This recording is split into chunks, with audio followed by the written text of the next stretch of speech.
So you're asking me to go off this theory you got about a white married male who happens to be a father living in the suburbs of Critica County has been secretly running around, cramming objects, animals, and children up his asshole.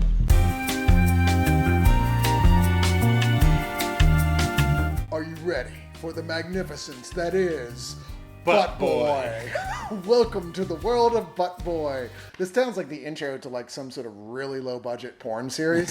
This is a movie that is a uniquely Fantastic Fest movie. Director Tyler Comack put this bizarre idea together for a film that it's stupid. But like the movie is not stupid. Yeah. But it's a stupid idea that because they play it completely straight. And I mean completely straight. Like David Fincher straight. Yeah, right? Yeah, like this guy, it's really weird. Chip, he is like boring. He is a boring, lame, obviously kind of depressed dude with a wife who doesn't really like him that much. They've got a kid together. His life is very banal. He works in a banal office where he's clearly not into the vibe and what's going on. And one day when he gets his first colonoscopy, he discovers, I really like the feeling of things up my butt. Right? Okay, so right off you're tuning out, but trust me, stay with us. Yeah. Right. So it starts from there, and he gets obsessed with putting things in his butt. At first it's something small, like, I don't know, something small you're going to find around the house. Yeah. Then he gets an eye for the remote. Then he gets an eye for something else. And this is not a spoiler because he gets there really quickly. He takes a look at his dog. And he's like, I'm gonna put this dog up my butt. And then he does. And then like almost immediately after that, they're like, he's out in the park and he's back and like, this woman and her child have disappeared in the park. And you're like, wait, did the guy figure out a way to put a whole grown ass person and their baby in his butt? And the answer is, yes, he did. And that's part of one of the things the movie's leading up to, because it's not, that never gets graphic. It doesn't get, in that sense, like grotesque of that. You just know that it happened. And it kind of plays like a combination sort of like the movie Clean and Sober mixed with a serial killer. Because the detective becomes suspicious. And not just of this guy, but that this guy is specifically putting things up his butt. And just when you think it's not going to get any weirder, it finds a way to get weirder, but that makes complete sense in the context of this weird fucking film. Super surreal, super weird. Like we were saying, it plays straight as like a serial killer / detective story, but it is like a very independent, low budget movie. But they're smart with how they use their money and film within those limitations. Even with like the more fantastical elements, they find ways to make it as believable as you can make this story seem.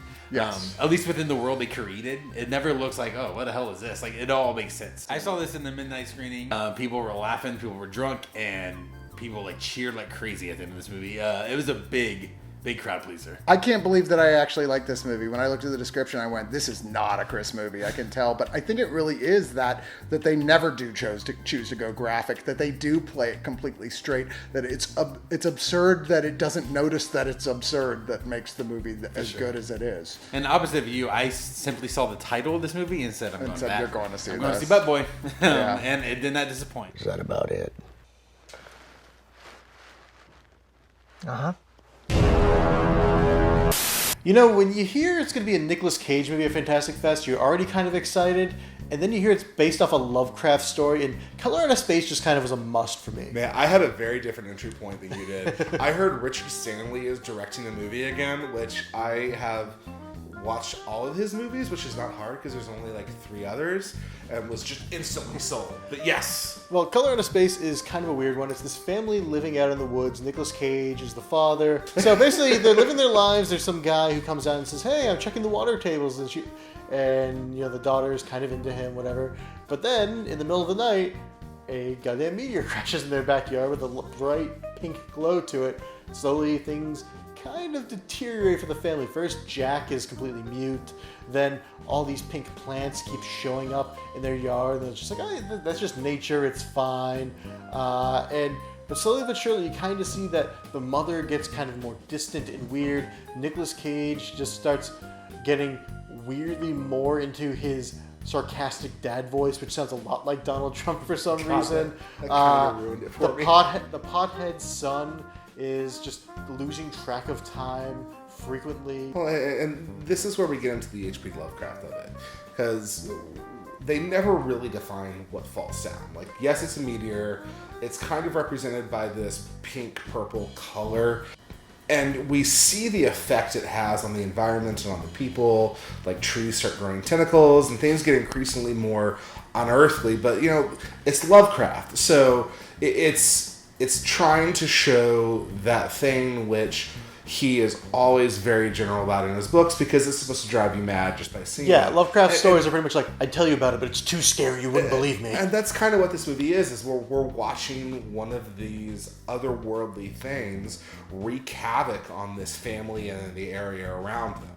And so, back to this being a Richard Stanley movie, I was really hesitant because I've liked some of his movies in the past, some of them not so much, and it's been like 30 years since he's made a movie because he got so burnt out on Hollywood. And honestly, one thing I want to call out, he knocks it out of the park. The direction's great here. This is not my favorite movie, but he just is great at it. The movie pulls you in. It's shot really well. He manages to get good performances, and the effects are really good for the budget. It's actually really cool seeing this world get more distorted. Overall, I enjoyed the movie. I think it's well made, as we said. Richard Stanley does a great job. I don't know who to recommend this movie to, though, because it's just kind of odd. It's just kind of out there. If you saw Richard Stanley, you saw Nicolas Cage, you had an interest in watching it, definitely go see it. But otherwise, it might not be for you. So, I think I was telling Chris that this isn't a movie I would necessarily pay to go see in theaters, but I think it would do great for a weekend, just, hey, I'm going to put some movie on, or if you have time to kill and it's on Shudder or Netflix, it would be a great streaming movie to watch. Agreed. Yonder is a wonderful development. Both tranquil and practical, it has all you'd need and all you'd want.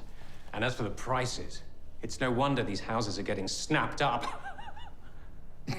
So, one of the movies that kind of came with a big cast, or a big, well-known cast this year was Vivarium, which, one, I had to look up what that means, which is evidently a place to keep animals where you see them in their habitat. I still didn't know what it meant. This movie stars Jesse Eisenberg and Imogen Poots, pretty much exclusively just them, where they're a young couple living in England, and they're trying to look for a home because they're tired of living with Imogen Poots' family in their apartment. So they go out to find this place called Yonder, and the guy's like, "Oh yeah, let me show you to our home." The guy's kind of strong arms, charms. Just like, come look at the house. Come look at this house. You say charms? I wouldn't say charms. He's kind of like Crispin Glover in some of his weirder roles. Yeah, I think Jesse Eisenberg's words exactly where it's like, that is one weird, strangely persuasive motherfucker. Yeah, and they go to look at this subdivision of houses. But yeah, they're looking around the house it's not bad. But when they pull up, all the houses are. It's it is a joke of suburbia. They're exactly the same color, exactly the same shape, and the exact same dimensions. So much so when they get in the house, there's a framed picture of the house over their fireplace. The bedroom's a framed picture of the bedroom. It's a very weird, ridiculous thing. The guy kind of disappears while he's showing them. They get in their car to leave, and they can't. They drive around for hours and hours and hours, and they can't get out. They sleep there the next day. They decide just to walk in one direction. They end up right back at the house. Don't want to get too much into plot after that. Pretty much from there, they're told you have to do this task. If you don't do this task, you'll never be free. You'll never be free. And again, without getting too much detail, it's very much a discussion and an analysis of suburban life and the classic, what is it, atomic family or whatever. Yeah. It may not always be a true dream, and addressing that, but also just it's a really great messing with your head kind of horror. For sure, yeah. And I don't want to get into the actual plot of the movie because it is kind of fun as it unfolds. Yeah. You could probably guess as to what it is as you're watching it, and that's the metaphor of the movie. It's something that's been fair of domestication, sure, being in a family, getting tied down, buying your house, all that stuff's been done to death.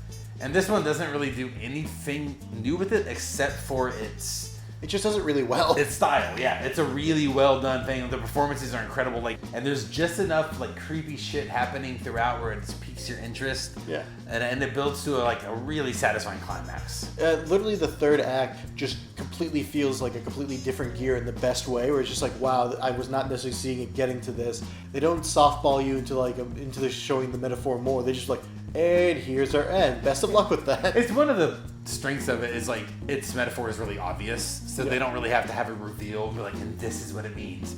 If you have one brain cell after the first like 30 minutes. You know what it means. So they get to play with that and get really like out there and stylistic and get weird.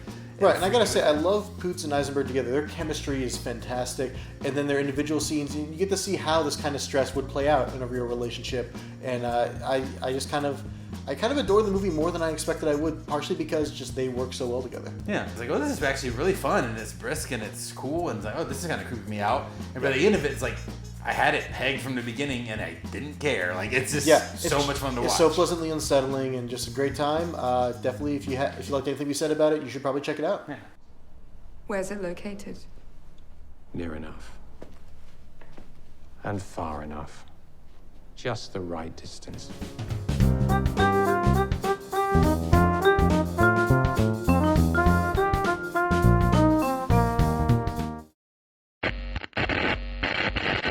You're listening to the Oneofus.net podcast network.